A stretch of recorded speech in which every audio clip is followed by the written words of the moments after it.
Bonjour, bienvenue au Talk Orange Le Figaro. Aujourd'hui, nous recevons Michel Sapin, ancien ministre, député socialiste. Michel Sapin, bonjour. Bonjour. Merci d'être avec nous. Le Bureau national du Parti socialiste a adopté hier soir le calendrier des primaires, donc qui fixe la déclaration des candidatures entre le 28 juin et le 13 juillet, et le vote des sympathisants, des électeurs de gauche, les 9 et 16 octobre. Vous vous êtes abstenu, François Hollande s'est abstenu sur ce vote. J'ai envie de dire, sur un vote comme ça, on est pour ou on est contre. Quelle est la signification d'une abstention ? Oui, mais c'est toujours la question qu'on pose quand on s'abstient. Alors, je vais vous donner le sens de l'abstention.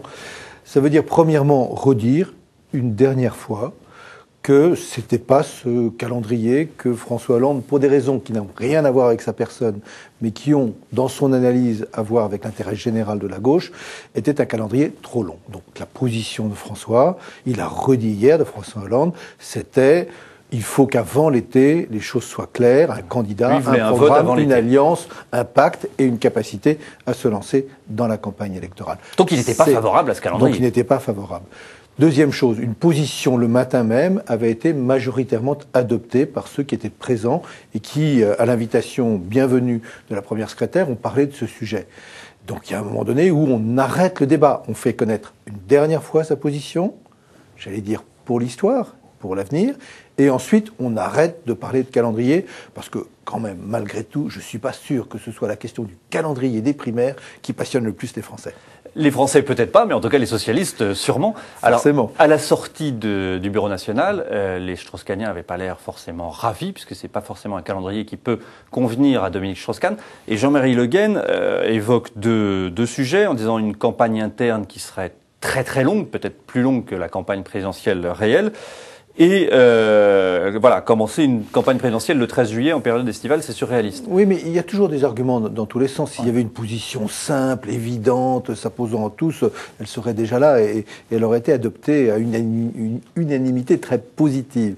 Bon, donc il y a toujours des arguments dans tous les sens. Moi, ce que je ressens profondément, c'est qu'aujourd'hui, il y a une attente des Français. Ils nous attendent, nos socialistes. Ils nous attendent bien sûr sur le fond des choses, mais j'entends quand même beaucoup dire le fond des choses, c'est bien, mais il faut quelqu'un pour porter cette parole. Il y a nécessité d'un porteur de parole qui soit en même temps le candidat à devenir, non pas le candidat, mais le président de la République française. Je l'entends beaucoup à gauche, mais je l'entends aussi vis-à-vis de ceux qui peuvent être déçus d'avoir voté, par exemple, Nicolas Sarkozy, et qui se posent des questions sur « mais qu'est-ce que vous allez nous proposer ?» Il y a donc une forme d'impatience. Alors il ne faut pas décider dans l'impatience, mais il faut savoir répondre à cette impatience des Français, et donc je crois nécessaire de savoir suffisamment tôt qui porte la parole, avec quel projet et dans quelles conditions. Dernière question sur le calendrier, puisque dans son communiqué, Jean-Marie Le Guen appelle le Parti socialiste à prendre en compte ces arguments pour faire évoluer dans le bon sens cette procédure. Ça veut dire que cette procédure peut encore évoluer ou non, les dates choisies là sont définitives ? Alors, écoutez, franchement, là, je crois que nous sommes maintenant dans du définitif, et tant mieux. Même si ça n'est pas ce que les uns ou les autres ont pu souhaiter précisément, on arrête maintenant le compteur et on passe à autre chose. Jean-Pierre Raffarin était ce matin sur LCI, je vous propose de l'écouter. Ce calendrier ne le favorise pas parce qu'au fond, lui, il aurait plutôt intérêt à attendre le dernier moment. Puisqu'il est en situation de responsabilité, une campagne qui démarrait en janvier lui suffirait. Donc, par cette annonce de candidature dès le mois de juillet, je pense que le Parti socialiste se prend un peu les pieds dans le tapis et fragilise même les quelques chances qu'il pourrait avoir de faire un bon résultat. Alors, vous êtes pris les pieds dans le tapis ?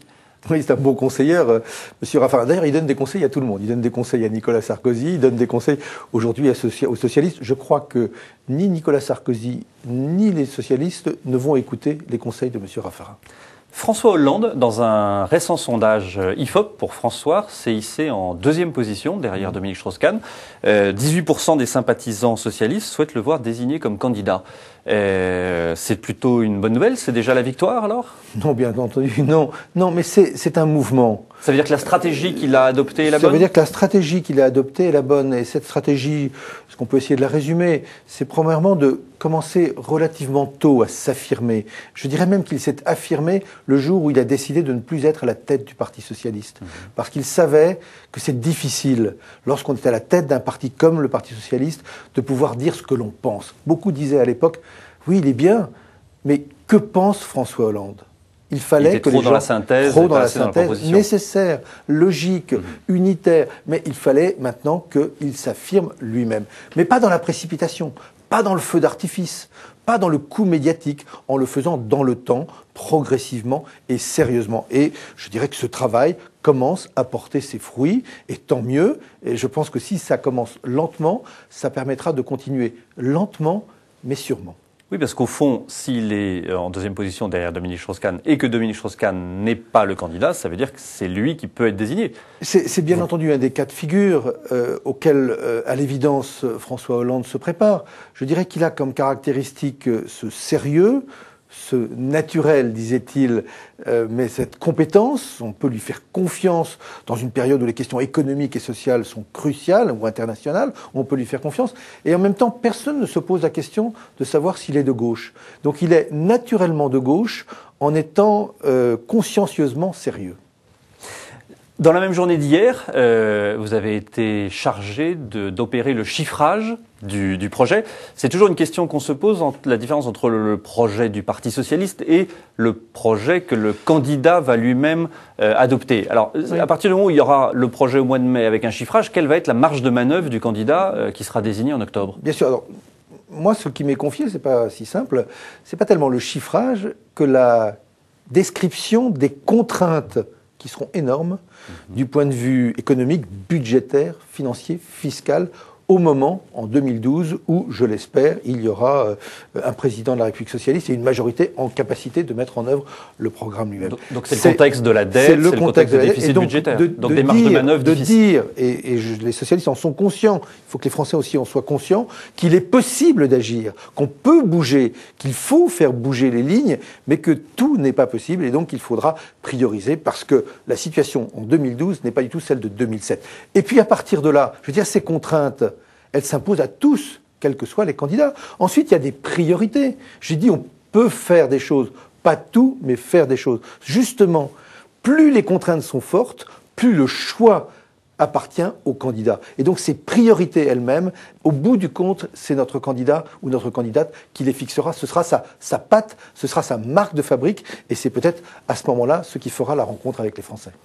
François Baroin, à l'issue du Conseil des ministres, a évoqué les heurts en Tunisie et a expliqué que le gouvernement déplorait les violences, appelait à l'apaisement et faisait part de ses préoccupations en expliquant que c'était une position équilibrée. Selon vous, oui, le gouvernement français réagit de la bonne manière face au... C'était la moindre des choses que de dire cela. Et quand je dis la moindre des choses, c'est que ça n'est pas suffisant de dire cela. Qu'est-ce qu'il faut faire? Je ne pense pas qu'il faut être dans des déclarations violentes, matamor. On n'a pas à prendre position dans un débat interne, éventuellement interne. Malheureusement, il y a très peu de débats politiques en Tunisie. Mais il faut quand même redire des choses clairement. Écoutez, très simplement, on a pris une position, nous la partageons, c'est celle de la communauté internationale, claire en Côte d'Ivoire, la défense de la démocratie. Je pense qu'il serait quand même la moindre des choses, c'est qu'on dise qu'aujourd'hui, nous sommes pour la défense de la démocratie. Elle n'existe pas en Tunisie. François Sauvadet était assis à votre place hier. Il vous a posé une question. Je vous propose de l'écouter. Est-ce que vous pensez qu'il soit raisonnable de revenir demain sur la réforme des retraites, comme vous l'avez, raisonnable et possible de revenir sur la réforme des retraites, comme certains le disent dans votre parti? Oui, la réponse est oui. Je le dirais autrement. Il est possible de revenir sur les injustices de la réforme des retraites d'aujourd'hui. Et ces injustices, elles se résument très simplement. Est-il normal qu'on fasse travailler plus longtemps des gens qui ont commencé très tôt et qui ont déjà toutes leurs annuités en poche? Est-il normal de faire travailler plus longtemps des gens qui ont été usés par le travail, la pénibilité, le travail dans lequel ils ont acquis leurs annuités? Donc il y a des injustices flagrantes dans la réforme d'aujourd'hui. Nous reviendrons sur ces injustices, mais nous le ferons dans la responsabilité.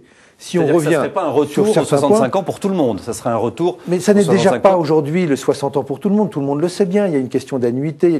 Mais ce qui est injuste, c'est que vous arrivez à 60 ans, vous avez 42 annuités derrière vous, et bien vous continuez à travailler parce qu'il faudra travailler jusqu'à 65 ans. Il y a quelque chose là d'injuste, de même qu'il y a des métiers qui usent plus que d'autres. Il faudra revenir dessus et en même temps mettre en face les moyens nécessaires pour financer ces retours que je appellerais des retours en arrière, qui sont en fait des avancées en termes de progrès social. Les internautes sont amenés à vous poser des questions. Pierre, parmi eux, vous demande si vous pensez, comme Emmanuel Todd, que l'euro, sous sa forme actuelle, a 90% de chances de disparaître cette année. Oh non. Malgré les menaces des spéculateurs. Mais parce que les spéculateurs, ils ne veulent qu'une seule chose, c'est que l'euro disparaisse. Moi, j'étais le ministre des Finances au moment de la mise en place des prémices de l'euro.